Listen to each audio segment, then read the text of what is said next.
Le silence trancha le restaurant comme une lame bien aiguisée. Tous les regards convergèrent vers le même point. Le bruit des couverts s'interrompit. Les conversations s'éteignirent, avalées par la tension oppressante qui s'était emparée des lieux. Au centre du salon luxueux, éclairé par des lustres en cristal valant plus que plusieurs voitures, une femme tremblait. Ses mains serraient fermement la petite main d'une fillette aux yeux écarquillés, visiblement effrayée. Leurs vêtements modestes contrastaient violemment avec les tenues élégantes de la clientèle environnante. Le directeur du restaurant, Gérard Duval, impeccable dans son costume et doté d'une posture rigide, leur indiquait la sortie d'un geste autoritaire et manifestement irrespectueux. « Je vous l'ai déjà dit, vous ne pouvez pas rester ici. Cet établissement a des standards. Il y a des règles à respecter. » Sa voix résonna comme un verdict définitif. La femme baissa la tête, les joues empourprées de honte. Des larmes commencèrent à couler silencieusement, tandis qu'elle marmonnait des excuses presque inaudibles. La fillette tirait la manche de sa mère, confuse, ne comprenant pas la raison de ce départ forcé.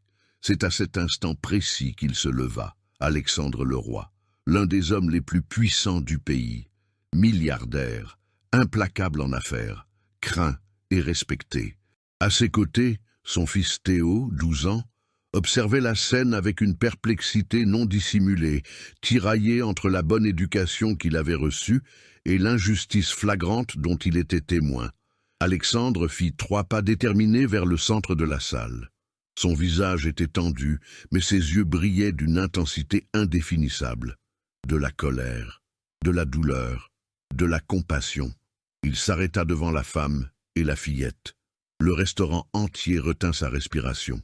Et là, Alexandre fit ce que personne n'attendait, un geste qui fit reculer le directeur, qui provoqua des murmures choqués parmi les clients et qui fit écarquiller les yeux de Théo lui-même. Une attitude qui allait tout bouleverser, une action qui révélerait des secrets enfouis depuis des décennies. Mais avant de saisir la raison profonde de ce geste, avant de comprendre ce qui a poussé un milliardaire à prendre une décision si inattendue devant tout le monde, il faut revenir en arrière. Car cette histoire a commencé bien avant cette soirée, bien avant ce restaurant. Elle a débuté par une vieille blessure, une culpabilité jamais apaisée, et une promesse qu'Alexandre s'était faite quand il n'était encore qu'un garçon affamé, observant des vitrines auxquelles il ne pourrait jamais accéder. 35 ans auparavant, Alexandre Leroy n'était pas milliardaire. Il n'avait pas de nom respecté. Il ne portait pas de costume sur mesure. Il n'était qu'un garçon de 10 ans, trop maigre pour son âge, avec des vêtements rapiécés et des chaussures trouées qui laissaient ses pieds trempés dès qu'il pleuvait. Il avait grandi dans les quartiers défavorisés, là où l'asphalte s'arrêtait et où l'espoir semblait s'arrêter avec lui. Sa mère travaillait comme femme de ménage dans des villas de riches, nettoyant des salles de bain plus grandes que le taudis où il vivait. Elle partait avant l'aube et rentrait une fois la nuit tombée, les mains abîmées et le corps courbé par la fatigue. Alexandre apprit très tôt à ne rien demander. Il comprit que les rêves étaient des luxes que les gens comme lui ne pouvaient pas se permettre. Mais il y eut une nuit qu'il n'oublia jamais. Une nuit qui allait définir l'homme qu'il deviendrait. Sa mère avait économisé de l'argent pendant des mois, des pièces cachées dans une vieille boîte à biscuits en fer. Elle voulait offrir à son fils quelque chose de spécial, quelque chose qui lui donnerait le sentiment d'être normal, ne serait-ce que pour quelques heures. Alors, elle l'emmena dîner. Non pas dans un restaurant de luxe, mais dans un endroit simple, de classe moyenne, où les gens ordinaires célébraient les anniversaires et les occasions spéciales. Alexandre se rappelait l'excitation. Il se souvenait de tenir la main de sa mère, de voir les lumières du restaurant à travers la vitrine. Il se souvenait de l'odeur de nourriture qui lui faisait gargouiller l'estomac. Ils entrèrent, s'assirent. Mais avant même qu'ils puissent saisir le menu, le directeur apparut. « Vous ne pouvez pas rester ici. » La voix était douce, mais tranchante. Alexandre vit l'expression de sa mère se transformer. Il vit la honte inonder son visage. « Mais j'ai de l'argent, » murmura-t-elle, montrant les billets froissés dans sa main. « Ce n'est pas une question d'argent. Vous ne correspondez pas au profil de notre clientèle. Veuillez, s'il vous plaît, quitter l'établissement. » Alexandre n'oublia jamais les regards, les gens autour qui observaient, jugeaient. Certains riaient doucement, d'autres détournaient les yeux, faisant semblant de ne rien voir. Sa mère se leva, tremblante, tirant son fils par la main. Elle pleura sur le chemin du retour. Alexandre ne dit rien, mais quelque chose en lui mourut cette nuit-là, et quelque chose de plus sombre naquit. Une promesse tacite, un serment. Il ne serait plus jamais humilié, il ne serait plus jamais faible, il ne serait plus jamais pauvre. Et il tint sa promesse. Il étudia avec une détermination obsessionnelle. Il enchaîna 3 emplois tout en suivant ses études universitaires. Il bâtit un empire à partir de rien, avec ses propres mains, à force de sueur et de larmes. Il devint implacable, sans pitié, milliardaire. Mais la blessure ne disparut jamais. Elle se dissimula simplement, déguisée en succès, enfouie sous le poids de l'argent. Aujourd'hui, à 45 ans, Alexandre possédait tout, sauf la paix, sauf le pardon, sauf une vraie connexion avec son fils qui grandissait à ses côtés, mais lointain, dans un monde de privilèges qu'Alexandre n'avait jamais connu. Théo était différent, sensible, remettant les choses en question, éduqué dans les meilleures écoles, mais avec une âme qui refusait l'injustice. Il voyait son père comme un héros, mais aussi comme une énigme. Un homme qui donnait des millions à des œuvres caritatives, mais qui souriait rarement, qui avait tout, mais semblait vide. Ce soir-là, Alexandre avait décidé d'emmener son fils dîner, pas pour fêter quelque chose, mais parce qu'il sentait, d'une manière inexplicable, qu'il le fallait, qu'il devait montrer quelque chose au garçon, ou peut-être se prouver quelque chose à lui-même. À l'autre bout de la ville, Sophie Dubois ignorait que cette nuit serait la plus importante de sa vie. Elle était mère célibataire d'une fillette de 7 ans. Elle travaillait comme femme de ménage à la journée, nettoyant des maisons, tout comme la mère d'Alexandre l'avait fait des décennies plus tôt. Elle gagnait peu, mangeait moins. Mais elle faisait tout pour que Manon ait une certaine dignité, pour que sa fille ne ressente pas le poids de la pauvreté de la même manière qu'elle l'avait toujours ressenti. Sophie avait honte de beaucoup de choses. Honte de ses vieux vêtements. Honte de ne pas avoir assez d'argent. Honte d'être invisible aux yeux de la majorité du monde. Mais elle n'a jamais eu honte d'aimer sa fille, de se battre pour elle, de rêver que Manon aurait une vie meilleure. Et c'est pourquoi Sophie fit l'impensable ce soir-là. Elle prit l'argent qu'elle avait économisé pendant des semaines et emmena sa fille dîner, dans un vrai restaurant, non pas pour célébrer un événement. Simplement parce que Manon lui avait demandé avec ses yeux doux et ingénus ce que cela faisait de manger dans un bel endroit, comme les gens à la télévision. Sophie ne savait pas que ce restaurant était fréquenté par l'élite. Elle ignorait que le directeur, Gérard Duval, avait l'habitude d'expulser les indésirables. Elle ne savait pas que sa simple présence serait considérée comme une offense. Elle voulait juste voir sa fille heureuse, juste pour une soirée.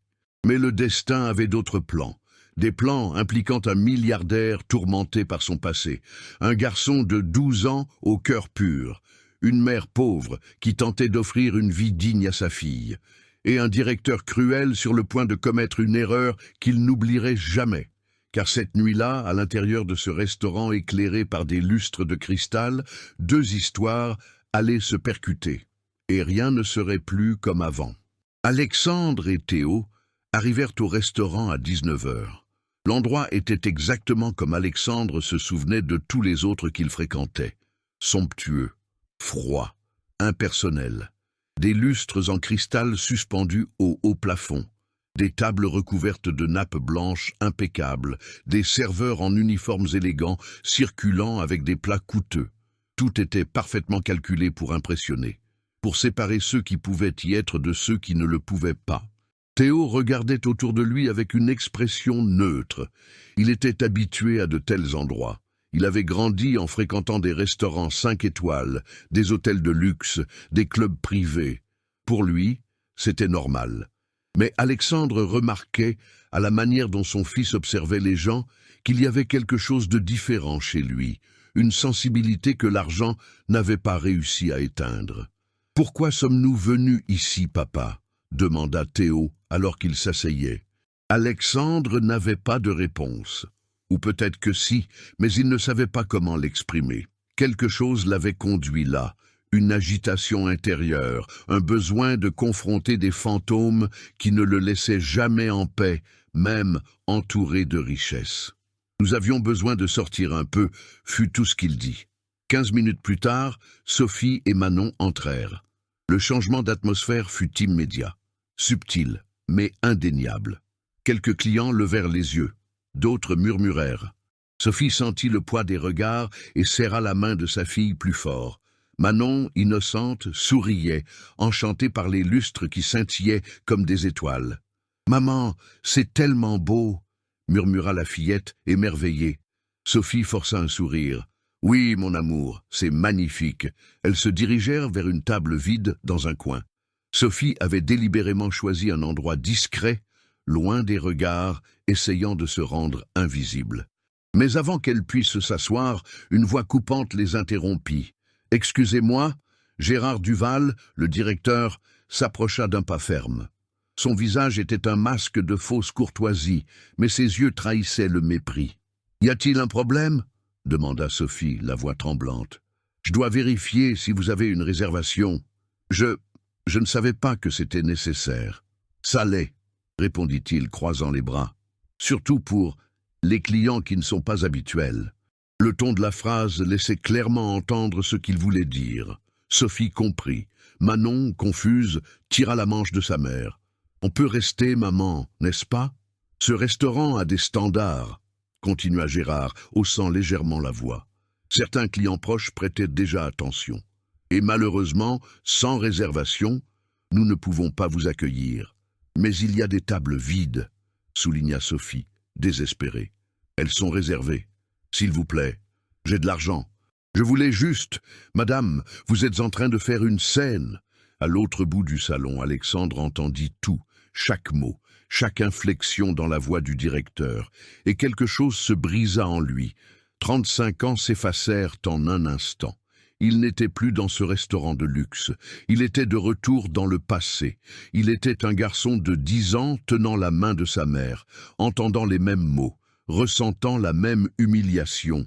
Théo aussi s'en rendit compte. « Papa, cette femme... »« Je sais, » interrompit Alexandre, la mâchoire serrée. Sophie sortit son portefeuille. Ses mains tremblaient tellement que les billets faillirent tomber par terre. « Regardez, j'ai l'argent. Je voulais juste offrir un dîner à ma fille. C'est tout. » Gérard regarda l'argent avec dédain. « Comme je l'ai dit, ce n'est pas une question d'argent. C'est une question de profil de notre clientèle. Et vous, manifestement, vous n'avez pas votre place ici. » La phrase tomba comme un coup de tonnerre. Un silence absolu s'installa dans les environs. Sophie sentit les larmes lui brûler les yeux. Elle baissa les yeux vers sa fille et vit la confusion sur le petit visage innocent de Manon. La fillette ne comprenait pas pourquoi on les chassait. Elle ne comprenait pas pourquoi sa mère pleurait. « Ça va, maman » demanda Manon de sa petite voix. « Oui, mon amour, nous allons partir. »« Mais on ne mange pas ?» Sophie ne put répondre. Elle se retourna pour s'en aller, honteuse, vaincue. Certains clients les regardaient avec pitié, d'autres avec indifférence, et quelques-uns, les pires, avec une approbation silencieuse, comme si le directeur avait fait ce qu'il fallait pour garder le restaurant propre. Alexandre se leva. Théo le suivit du regard, surpris. « Papa ?» Mais Alexandre ne répondit pas.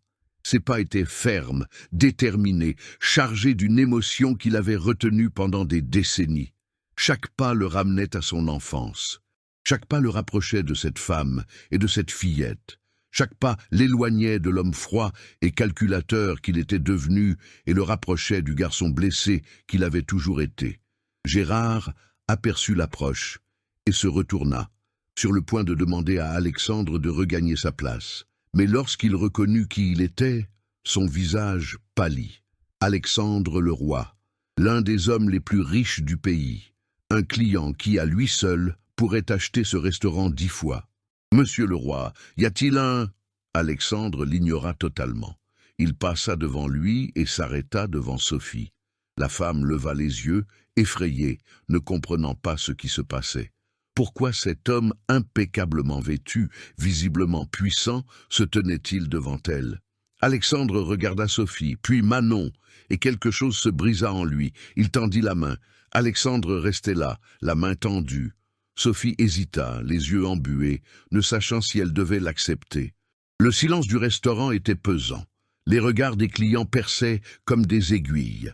Manon, petite, serra la main de sa mère, regardant Alexandre sans crainte, juste curieuse. Alexandre leur offrit une place à sa table. Le geste fut accueilli avec surprise par son fils, Théo, par la mère et par l'assemblée silencieuse. C'était comme unir deux mondes qui n'auraient jamais dû se croiser. Sophie s'assit, avec Manon à côté, les doigts tremblants d'émotion et de gêne. La conversation initiale fut timide, interrompue par de courtes phrases et des regards fuyants. Alexandre tenta de dissiper la tension, parlant à Manon des motifs sur les assiettes, arrachant à la fillette un sourire réservé. Théo observait tout, intrigué, essayant de comprendre ce qui poussait son père à être si aimable dans cette situation. Au fil des minutes, Alexandre commença à voir Sophie au-delà des stéréotypes, percevant en elle une force et une dignité cachées sous les stigmates de la pauvreté. Sophie, de son côté, vit dans le milliardaire un homme qui portait plus de tristesse que d'arrogance, quelqu'un marqué par une douleur passée. Un lien silencieux commença à se tisser, scellé par l'empathie. Gérard, le directeur, n'arrivait pas à digérer cet acte de rapprochement. Il se sentit défié et, en coulisses, commença à rassembler des justifications pour renvoyer Sophie, même après l'invitation d'Alexandre. Il n'acceptait aucune transgression à l'étiquette des clients idéaux et s'empressa de chuchoter à ses collègues et aux clients réguliers, sans jamais oublier la haine silencieuse nourrie par les différences sociales affichées. Théo, habitué à la richesse mais jamais à l'injustice explicite, prit son courage à deux mains pour parler à Manon. Il lui demanda de son école, de ses rêves d'enfant. Le dialogue fut simple mais significatif. Manon, avec pureté, dit qu'elle voulait devenir dessinatrice pour rendre le monde plus joli. Théo sourit, admirant en elle un courage qui manquait à la plupart des adultes de son entourage. Pendant ce temps, Sophie et Alexandre commençaient à partager des confidences voilées. Elle raconta ses nuits passées à travailler jusqu'à l'épuisement pour pouvoir nourrir sa famille. Il se contenta d'écouter, ressentant, peut-être pour la première fois depuis des années, le poids réel de l'inégalité. Un point de bascule émotionnel s'insinua. Sophie reconnaissait la vulnérabilité chez Alexandre. Il voyait une dignité inébranlable chez elle. L'atmosphère à leur table devint plus légère, mais aussi pleine de tension. On sentait que quelque chose était sur le point de se produire. Le sourire de Manon illumina la table, ses yeux brillants d'espoir et d'innocence. Théo, touché par cette enfance si différente de la sienne, voulait aider, mais dans le salon, Gérard complotait. Il cherchait des raisons légitimes de mettre fin brutalement à cette soirée. La tension circulait dans les coulisses, tandis que les clients murmuraient sur le scandale de ce mélange social. Certains défendaient Alexandre, d'autres regardaient avec mépris et impatience l'issue. Le lien entre Sophie et Alexandre se renforçait en silence. Théo et Manon découvraient des affinités et des différences, et Gérard préparait son attaque finale. Tout semblait se diriger vers une brève trêve, mais au fond, il y avait le sentiment troublant que d'un instant à l'autre tout allait mal tourner. Un rapprochement sincère, sur le point d'être brisé par des forces extérieures et des préjugés bien ancrés. La paix fragile qui s'était établie à table fut brisée brutalement. Gérard ne pouvait accepter ce qui se passait. Il voyait Alexandre le roi, l'un des hommes les plus influents du pays, partager sa table avec cette femme pauvre et sa fille. C'était une insulte, une violation de l'ordre naturel des choses, et il n'allait pas le permettre. Il attendit le bon moment, il observa, il planifia, et quand l'occasion se présenta, il agit. Sophie se leva pour aller aux toilettes, laissant Manon à table avec Alexandre et Théo. Gérard s'approcha rapidement, flanqué de 2 agents de sécurité. Son visage était un masque de fausse indignation. « Monsieur le roi, j'ai besoin de vous parler. » En privé. Alexandre fronça les sourcils. À quel sujet? À propos de cette femme? Qu'y a-t-il avec elle? Gérard baissa la voix, mais assez fort pour que les clients proches puissent entendre. Nous venons de vérifier. Un portefeuille a été volé à une cliente il y a quelques minutes. Et la seule personne qui est passée près de la table est elle. Le silence qui suivit fut assourdissant. Théo écarquilla les yeux. Manon, confuse, regardait les adultes, sans comprendre ce qui se passait. Alexandre sentit son sang bouillir. « Vous accusez cette femme de vol. Je dis qu'il y a une situation qui nécessite une enquête, et, malheureusement, je suis obligé d'appeler la police. Vous n'avez aucune preuve. J'ai des témoins, et j'ai le profil. Monsieur le roi, avec tout le respect, les gens comme elle ne devraient pas être ici. Je vous avais prévenu, j'ai essayé d'empêcher cela, mais vous avez insisté pour l'accueillir. » La phrase fut un coup de poignard. Gérard avait bien choisi ses mots. Il rejetait la faute sur Alexandre. Il insinuait que le milliardaire avait été naïf, qu'il s'était fait duper par une criminelle. Les clients autour recommencèrent à chuchoter. Certains regardaient déjà avec mépris la chaise vide de Sophie. D'autres hochèrent la tête comme pour dire « je le savais ». Alexandre se leva, furieux. « Vous mentez, je fais mon travail. Votre travail est d'humilier les gens, mon travail est de protéger nos clients. » C'est à ce moment que Sophie revint. Elle comprit immédiatement que quelque chose n'allait pas. Les regards, la tension, le silence pesant. Manon pleurait. « Que s'est-il passé ?» demanda-t-elle, la voix tremblante. Gérard se tourna vers elle avec une expression de cruelle supériorité. « Madame, il y a eu un vol, et vous êtes la principale suspecte. » Sophie pâlit. « Quoi ? Un portefeuille a été volé. Des témoins vous ont vu près de la table de la victime. Je n'ai rien volé. Nous allons devoir fouiller votre sac. » « Non, vous n'en avez pas le droit. Si nous l'avons, soit vous autorisez, soit nous appelons la police immédiatement. » Sophie regarda Alexandre, désespérée, cherchant de l'aide, cherchant quelqu'un qui croirait en elle. Alexandre fit un pas en avant, se plaçant entre Gérard et Sophie. « Vous n'allez pas la toucher. Monsieur le roi, s'il vous plaît, ne compliquez pas les choses. Vous inventez tout. Vous créez une fausse accusation parce que vous ne supportez pas de la voir ici. Parce que pour vous, les gens comme elle ne méritent pas d'être dans des endroits comme celui-ci. Parce que vous pensez que la pauvreté est synonyme de criminalité. » Gérard sourit froidement. « Je peux comprendre votre compassion, monsieur, mais la compassion ne change pas les faits. Cette femme est une voleuse. » Manon commença à sangloter bruyamment. « Ma maman n'est pas une voleuse. » La voix de la fillette résonna dans le restaurant, brisant les cœurs et exposant la cruauté de cette situation. Théo se leva, tremblant de colère, et tint la main de Manon. « Elle n'a rien fait !» cria Théo, fixant Gérard. « Vous mentez ! Garçon, asseyez-vous. »« Non, vous êtes un menteur !» Alexandre sentit sa poitrine se serrer. Il voyait son fils, pour la première fois de sa vie, affronter une injustice de front. Il voyait Manon pleurer, anéantie par l'accusation portée contre sa mère. Il voyait Sophie trembler, humiliée devant tout le monde, sans pouvoir se défendre. Et il se vit lui-même, 35 ans plus tôt, un garçon de 10 ans, chassé d'un restaurant, voyant sa mère pleurer, ressentant la douleur de l'impuissance. Quelque chose en lui explosa. « Ça suffit !» La voix d'Alexandre déchira l'air comme le tonnerre. Tous se tournèrent vers lui. Gérard recula d'un demi-pas, surpris par l'intensité. « Je sais ce que vous faites », continua Alexandre, les yeux fixés sur Gérard. « Je sais pourquoi vous faites cela, et je ne le permettrai pas. Monsieur le roi, taisez-vous. » Le restaurant entier retint son souffle. « Cette femme n'a rien volé. Vous avez inventé cette histoire parce que vous ne supportez pas de la voir ici, parce que pour vous, les gens comme elle ne méritent pas d'être dans des endroits comme celui-ci, parce que vous pensez que la pauvreté est synonyme de criminalité. » Gérard ouvrit la bouche pour répondre, mais Alexandre ne le laissa pas faire. « Je connais des gens comme vous.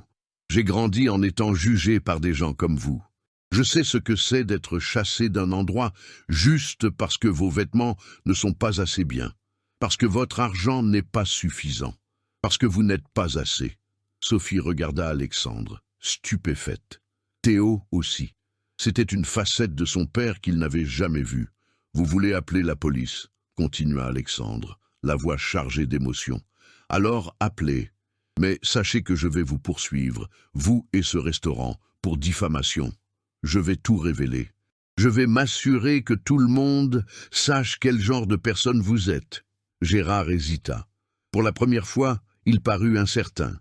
Mais alors, quelque chose d'inattendu se produisit. La cliente qui aurait été volée se leva.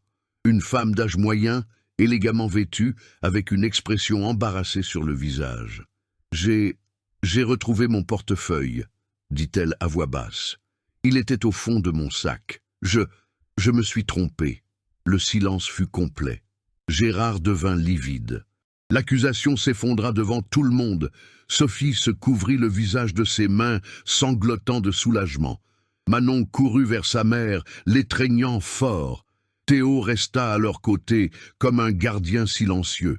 Alexandre regarda Gérard avec un mélange de colère et de triomphe. Mais avant qu'il ne puisse dire quoi que ce soit, avant de pouvoir savourer sa victoire, quelque chose d'autre arriva. Un homme entra dans le restaurant. Il regarda autour de lui, cherchant quelqu'un. Et quand ses yeux se posèrent sur Sophie, il sourit. Un sourire cruel, rempli de menaces. Sophie vit l'homme, et la terreur qui s'empara de son visage fut indescriptible. « Non !» murmura-t-elle. « Non, ce n'est pas possible. » Alexandre suivit son regard. « Qui est cet homme ?» Sophie ne répondit pas. Elle prit Manon par la main et commença à reculer, désespérée, comme si elle avait vu un fantôme, ou quelque chose de bien pire. L'homme traversa le restaurant d'un pas lourd et arrogant. Il avait l'air négligé, une barbe mal rasée, une cicatrice au sourcil. Ses yeux fixés sur Sophie étaient pleins de mauvaises intentions. Lorsqu'il arriva près de la table, son sourire s'élargit. « Sophie, ça fait un bail. » Sa voix était rocailleuse, empreinte d'une menace mal dissimulée. Sophie serra Manon contre elle, comme pour la protéger de quelque chose d'invisible et de terrible. « Qu'est-ce que tu veux, Julien ?» murmura-t-elle, la voix brisée. « Je suis venue chercher ce qui m'appartient. » Alexandre fit un pas en avant, se plaçant entre Julien et Sophie. « Qui êtes-vous » Julien regarda Alexandre de haut en bas, avec mépris. « Qui êtes-vous » est la bonne question. Un autre imbécile qu'elle a arnaqué. Parlez avec respect. Respect. Julien ricana, un son cruel et sans joie. Elle vous a dit qui je suis son ex-mari, le père de la gamine.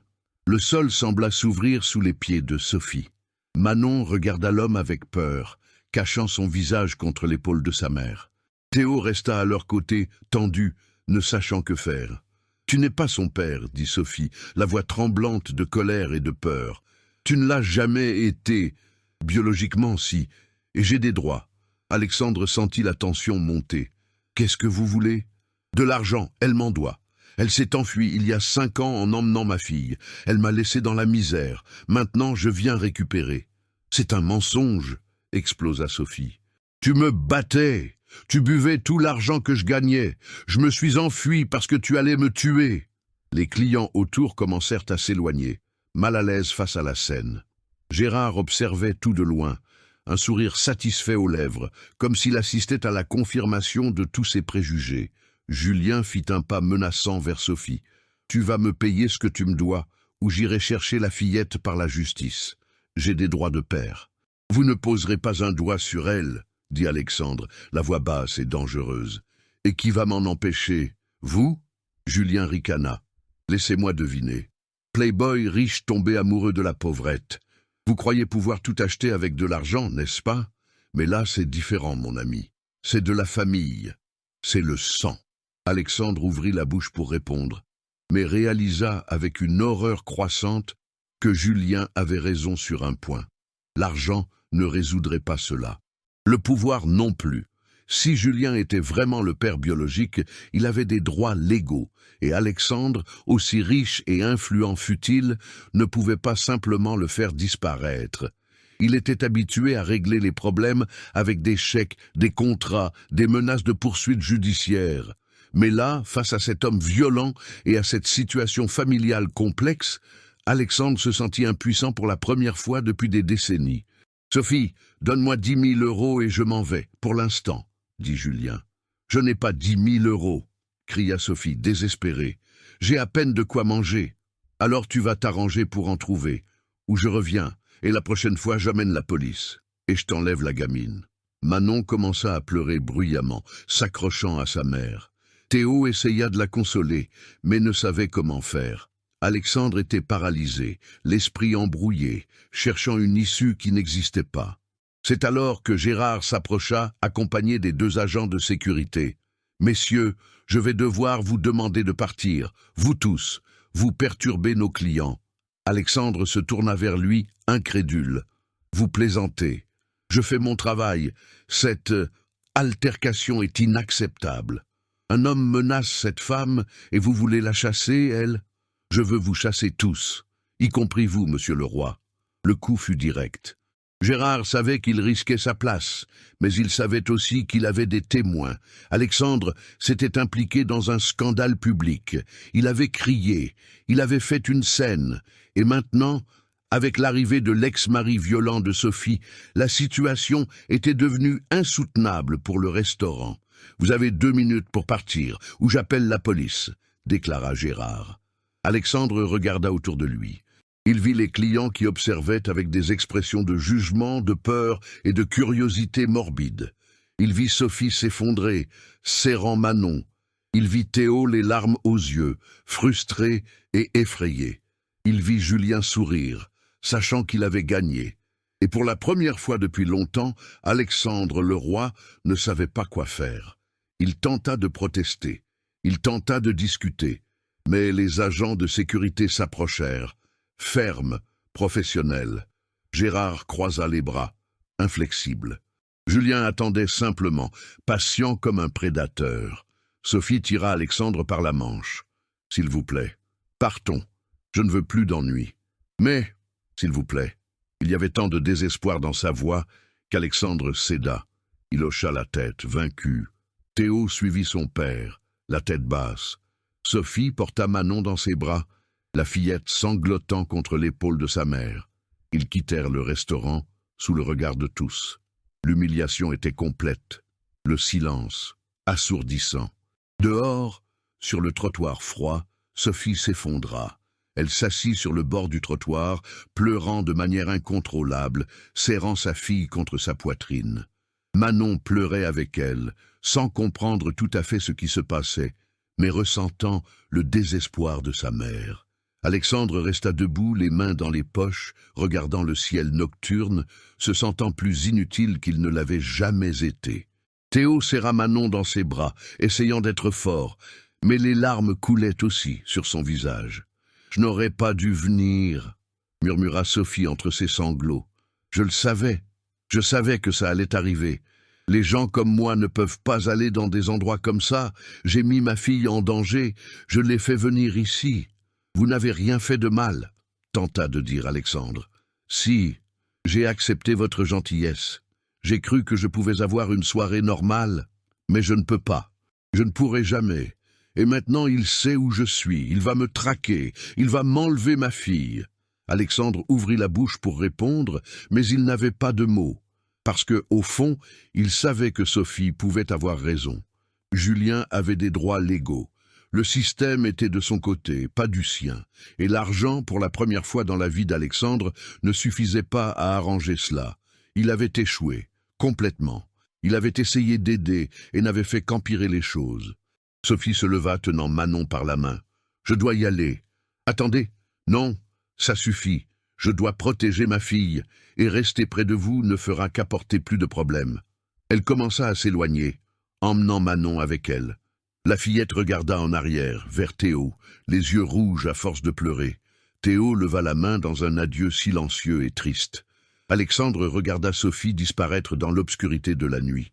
Et pour la première fois depuis 35 ans, il se sentit exactement comme il s'était senti quand il était un garçon de 10 ans chassé d'un restaurant. Petit, faible, vaincu. Mais alors, quelque chose se produisit.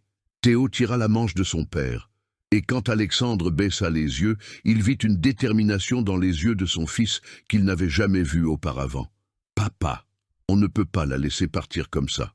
Alexandre regarda son fils. Il vit de la détermination. Il vit du courage. Il vit tout ce qu'il avait lui-même perdu au fil des ans, consumé par l'ambition et la peur de redevenir faible. « Qu'est-ce que tu penses qu'on devrait faire ?» demanda Alexandre. « L'aider vraiment, pas seulement avec de l'argent, avec la vérité. » « La vérité ?» Théo hocha la tête. « Cet homme ment, je le sais. Tu le sais aussi. » Alexandre sentit quelque chose s'allumer en lui. Le garçon avait raison. Julien était un menteur, un manipulateur. Et il y avait quelque chose qui clochait dans toute cette histoire, quelque chose qui ne collait pas. « Monte en voiture », dit Alexandre, la voix ferme. Ils montèrent dans la voiture de luxe garée devant le restaurant. Alexandre prit son téléphone et passa un appel à son avocat personnel, puis à un détective privé qui avait déjà travaillé pour lui. Des gens qui pouvaient déplacer des montagnes en quelques heures. « J'ai besoin d'informations sur un homme appelé Julien. Nom de famille. Je ne l'ai pas encore, mais il prétend être le père d'une fillette de 7 ans. Nom de la mère, Sophie Dubois. Je veux tout. Casier judiciaire, poursuite, adresse, historique. Je veux ça dans 30 minutes. » De l'autre côté de la ligne, le détective hésita. « Monsieur Leroy, 30 minutes, c'est impossible. Je paie le triple. 20 minutes. » En attendant, Alexandre retourna au restaurant. Théo le suivit. Gérard tenta de les bloquer à l'entrée. « Monsieur Leroy, je vous ai déjà dit que... » « Taisez-vous !» La voix d'Alexandre était de glace. Gérard recula, effrayé.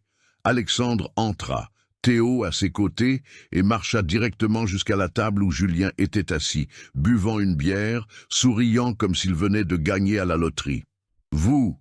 dit Alexandre. Julien leva les yeux, irrité. « Qu'est-ce que vous voulez maintenant ?»« Parlez. Je n'ai rien à vous dire. »« Si, vous avez, à propos de vos droits en tant que père. » Julien sourit, narquois. « Ah, maintenant vous voulez négocier ? Très bien. Parlons de prix. Je ne veux pas négocier, je veux savoir la vérité. La vérité est que Sophie me doit de l'argent, et je vais le récupérer. » Alexandre tira une chaise et s'assit. Théo resta debout, observant tout. Les clients autour essayaient de faire semblant de ne pas écouter, mais tous étaient attentifs. « Vous avez dit que vous êtes le père biologique de la fillette. En êtes-vous certain ? » ?»« Absolument. »« Et vous avez des documents qui le prouvent ?» Julien hésita. Juste une seconde, mais ce fut suffisant. Alexandre le remarqua. « Vous en avez ou pas ? » ?»« Je suis le père, je n'ai pas besoin de papier pour le prouver. » »« En fait, si, parce que, sans test de paternité, vous n'avez aucun droit sur cet enfant. » Le sourire de Julien vacilla. « J'ai eu Sophie comme femme. C'est moi qui l'ai entretenue pendant des années. Ça me donne des droits. Non, ça ne vous en donne pas. Et vous le savez. » C'est alors que le téléphone d'Alexandre sonna. Il décrocha. Il écouta. Ses yeux se plissèrent. Et quand il raccrocha, il regarda Julien avec une expression qui fit reculer l'homme. Julien Blanc, 38 ans, condamné pour violence domestique à 2 reprises. Poursuite pour menaces, extorsion et tentative d'enlèvement. A perdu la garde de 2 enfants issus de relations précédentes. Et le plus intéressant, il n'y a aucune trace de paternité liée à Manon Dubois. Le visage de Julien pâlit. « Vous n'êtes pas son père, n'est-ce pas ?»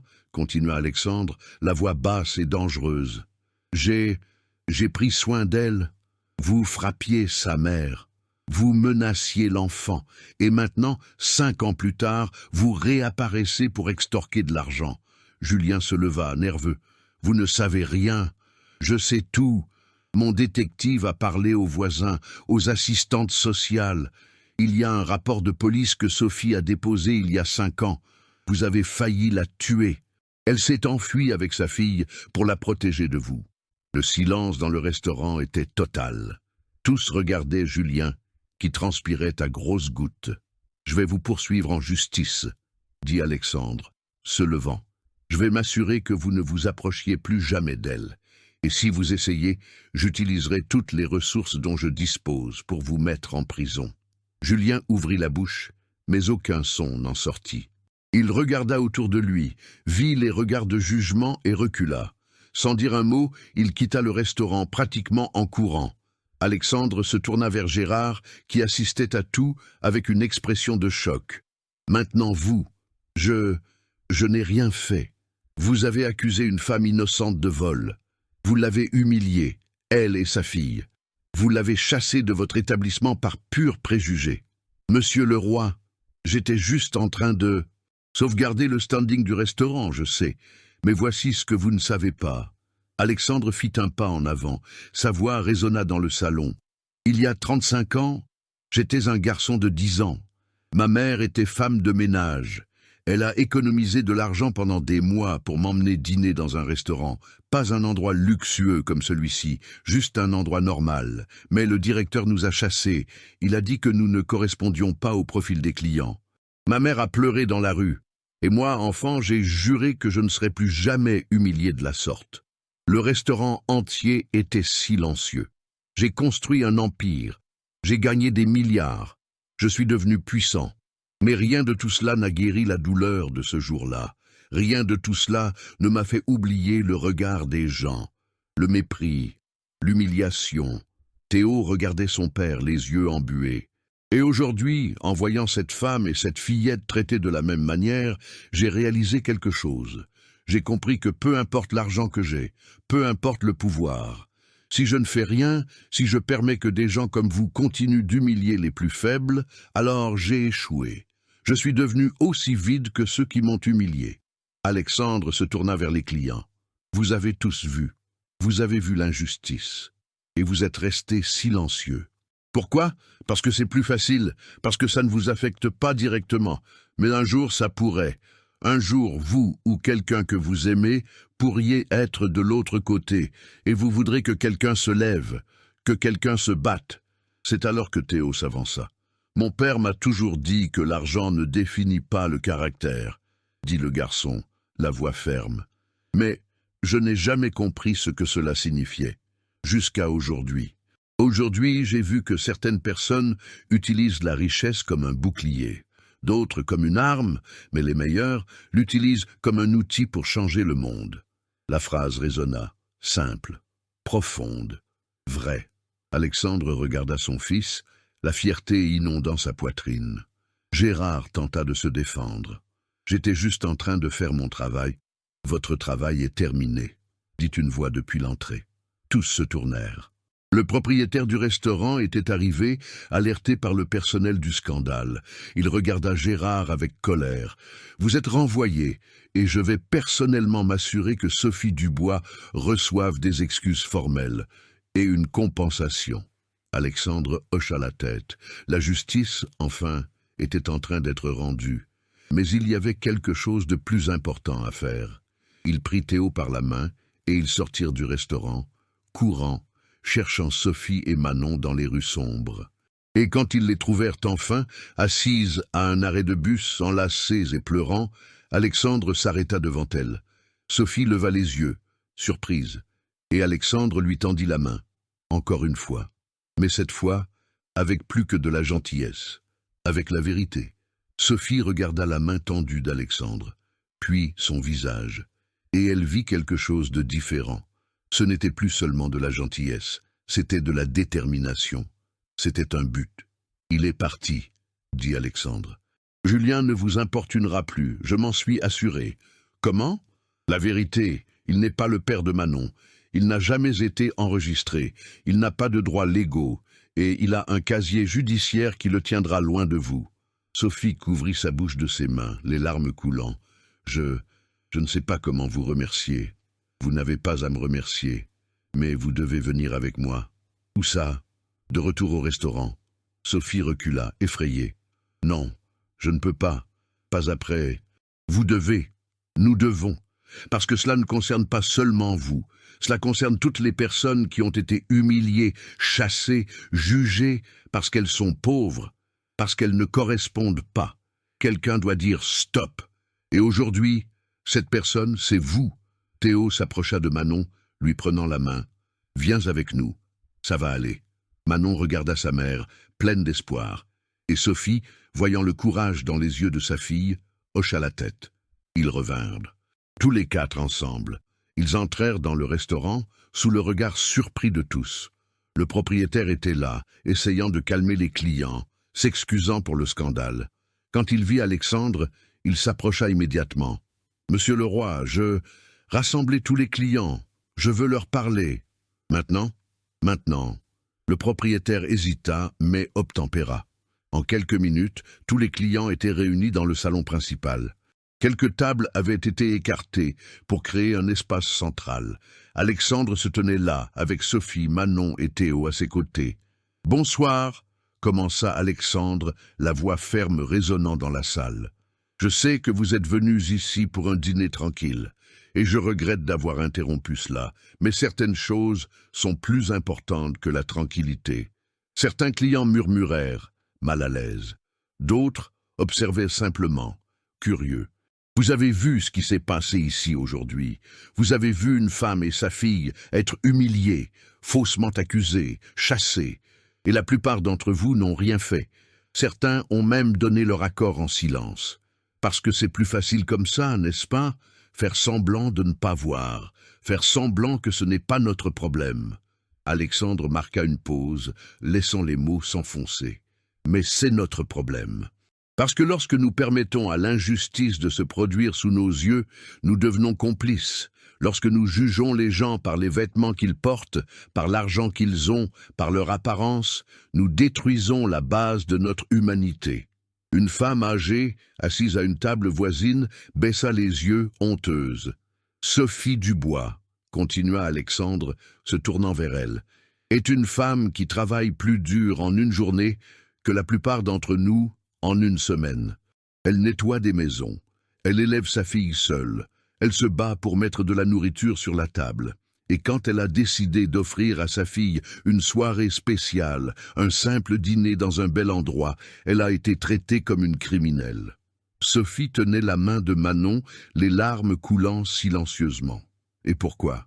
Parce que quelqu'un a décidé qu'elle n'appartenait pas à cet endroit, que les gens comme elle devraient rester là où ils doivent être. Mais qui décide cela? Qui a le droit de dire qui mérite la dignité et qui ne la mérite pas? Le silence était absolu. Certains clients étaient visiblement émus, d'autres agités. Alexandre se tourna vers le propriétaire du restaurant. « Vous avez renvoyé Gérard, c'était la bonne chose à faire, mais ce n'est pas suffisant, parce que le problème n'est pas seulement lui. Le problème est un système qui permet, qui encourage, qui récompense ce type de comportement. » Le propriétaire hocha la tête. « D'accord. C'est pourquoi je fais une annonce publique, » déclara Alexandre. « À partir d'aujourd'hui, ma fondation va lancer un programme de dignité sociale. Nous allons travailler avec des restaurants, des hôtels, des établissements commerciaux dans tout le pays. Nous allons former le personnel. Nous allons créer des politiques d'inclusion. Et nous allons dénoncer publiquement tout endroit qui pratique la discrimination. » Des applaudissements commencèrent à se faire entendre. Timides au début, mais qui augmentèrent rapidement. « Mais plus important que cela, » continua Alexandre, la voix chargée d'émotion, « je veux m'excuser. » Sophie le regarda, surprise. « M'excuser parce que pendant des années, je n'ai été qu'un spectateur. J'ai construit ma richesse, mon empire, mais je ne les ai pas utilisés pour changer le monde. J'aurais pu faire plus. J'aurais dû faire plus. Et je ne l'ai pas fait, jusqu'à aujourd'hui. Jusqu'à ce que je vous rencontre, vous et votre fille, et que je réalise que la douleur que j'ai portée pendant 35 ans se produit encore, chaque jour, avec d'autres Sophies, d'autres garçons de 10 ans chassés d'endroits parce qu'ils ne sont pas assez bien. » Alexandre s'agenouilla devant Sophie, lui prenant les mains. « Merci, dit-il, de m'avoir rappelé qui j'étais, qui j'aurais dû être. » Sophie ne pouvait pas parler. Elle pleurait simplement. Manon serra sa mère, et Théo serra son père. C'est alors qu'il se produisit quelque chose de magique. Un par un, les clients commencèrent à se lever, applaudissant. Certains pleuraient, d'autres s'approchèrent de Sophie, s'excusant, offrant leur soutien. Une dame lui tendit sa carte de visite, lui offrant un meilleur emploi. Un homme d'affaires s'engagea à payer l'éducation de Manon. Le restaurant entier se transforma. Ce qui était un espace d'élitisme et de jugement devint, pour un bref instant, un espace d'humanité, de connexion, de justice. Le propriétaire du restaurant s'approcha de Sophie. « Madame Dubois, veuillez accepter mes excuses formelles et accepter également un dîner complet offert par la maison, pour vous et votre fille, aujourd'hui et chaque fois que vous voudrez revenir. » Sophie hocha la tête, toujours incapable de parler. Alexandre se leva et les quatre se dirigèrent vers une table. La meilleure table du restaurant. Et là, entourés de regards non plus de jugement mais de respect et d'admiration, ils dînèrent enfin. Manon mangea avec un sourire aux lèvres. Théo parla avec animation de dessein et de rêve avec elle. Sophie, pour la première fois depuis des années, se sentit vue, non comme femme de ménage, non comme pauvre, mais comme être humain. Et Alexandre, en regardant cette scène, ressentit quelque chose qu'il n'avait pas ressenti depuis des décennies. La paix. La douleur de 35 ans ne disparut pas complètement, mais elle fut guérie. Non par l'argent, non par le pouvoir, mais par la justice, par le courage, par la décision de faire ce qui était juste, même quand c'était difficile. Le restaurant retrouva son rythme normal, mais rien ne serait plus pareil, car des graines avaient été plantées cette nuit-là. Des graines de changement, d'espoir, de dignité. Le dîner se termina au milieu de conversations légères et de sourires sincères. Manon avait tout mangé, enchantée par chaque plat qui arrivait à table. Théo lui apprit à dessiner des étoiles sur une serviette en papier. Sophie, pour la première fois depuis des années, se détendit. Elle s'autorisa à exister dans cet espace sans peur, sans honte. Alexandre observait tout avec un sentiment étrange et réconfortant dans sa poitrine. Ce n'était pas la victoire. C'était quelque chose de plus profond. C'était la guérison. Quand ils quittèrent le restaurant, la nuit était claire. Les étoiles brillaient dans le ciel sombre de la ville. Alexandre accompagna Sophie et Manon jusqu'à l'arrêt de bus, mais avant qu'elles ne puissent se dire au revoir, il fit une proposition. « Sophie, je voudrais vous offrir quelque chose. Pas de la charité, une opportunité. » Elle le regarda, prudente. « Que voulez-vous dire ? Mon entreprise étend son département de responsabilité sociale. Nous avons besoin de quelqu'un qui comprenne réellement les besoins des communautés vulnérables. Quelqu'un qui a vécu cette réalité. Je ne veux pas que vous soyez femme de ménage. Je veux que vous soyez consultante, que vous nous aidiez à faire une vraie différence. » Sophie cligna des yeux, incrédule. Je n'ai pas de formation universitaire. Vous avez quelque chose de plus précieux. L'expérience, l'empathie, la vérité. Le reste, nous vous l'enseignerons. » Les larmes remplirent les yeux de Sophie. Elle regarda Manon, qui souriait, pleine d'espoir. « J'accepte, » murmura Sophie. Alexandre sourit. « Alors nous nous voyons lundi. Je vous enverrai tous les détails. » Théo fit ses adieux à Manon par une forte accolade. « On se revoit, tu le promets ? » ?»« Je promets. » La mère et la fille montèrent dans le bus.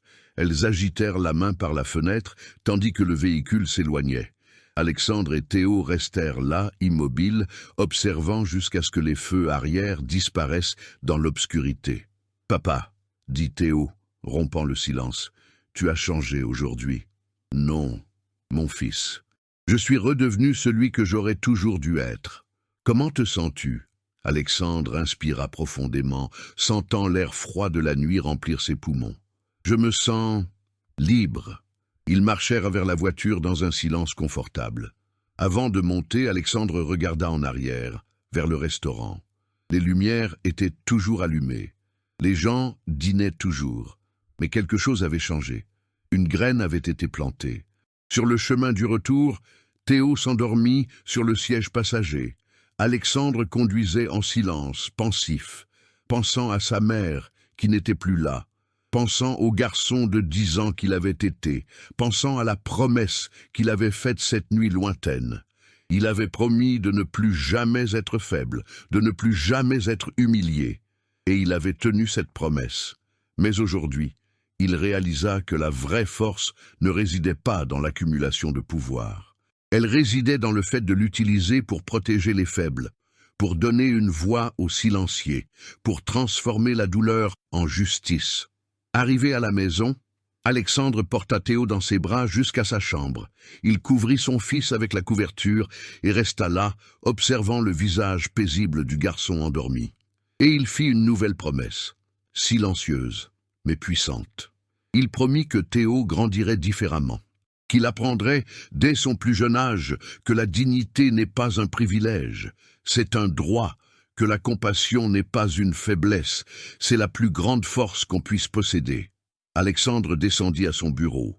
Il s'assit devant l'ordinateur et commença à écrire un email à l'ensemble du conseil d'administration de l'entreprise, annonçant des changements, des programmes sociaux, des politiques d'inclusion. Une nouvelle mission d'entreprise centrée non seulement sur le profit, mais sur l'impact humain. Pendant qu'il écrivait, il regarda la photographie encadrée sur son bureau. Sa mère, jeune, souriante, le tenant encore bébé dans ses bras. Elle était partie il y a 10 ans, sans voir l'empire qu'il avait construit. Mais Alexandre savait que, si elle avait été là, elle n'aurait pas été fière des tours de verre, des voitures de luxe, des comptes en banque. Elle aurait été fière de ce qu'il avait fait cette nuit-là, de s'être levée, de s'être battue pour quelqu'un qui ne pouvait pas se battre pour elle-même. « J'ai compris, maman », murmura Alexandre à la photographie. « J'ai finalement compris. » Il termina l'email et cliqua sur « Envoyer ». Les changements commenceraient le lendemain. Mais la vraie transformation avait déjà eu lieu. À l'intérieur de lui, Alexandre éteignit les lumières du bureau et monta se coucher. Il s'allongea sur son lit, regardant le plafond, et pour la première fois depuis 35 ans, il ne rêva pas du restaurant d'où il avait été chassé. Il ne rêva pas de l'humiliation, il ne rêva pas de vengeance. Il rêva de Sophie et Manon dînant à nouveau, dans un monde différent, dans un monde meilleur, dans un monde qui l'aiderait à construire, une action à la fois. Car au final, peu importait l'argent qu'il avait, peu importait le nombre de bâtiments portant son nom, peu importait le nombre de couvertures de magazines qu'il avait faites, ce qui importait, c'est que cette nuit-là, face à une injustice, il n'avait pas détourné le regard. Il n'avait pas fait semblant que ce n'était pas son problème. Il avait tendu la main, et en le faisant, il n'avait pas seulement sauvé Sophie et Manon, il s'était sauvé lui-même.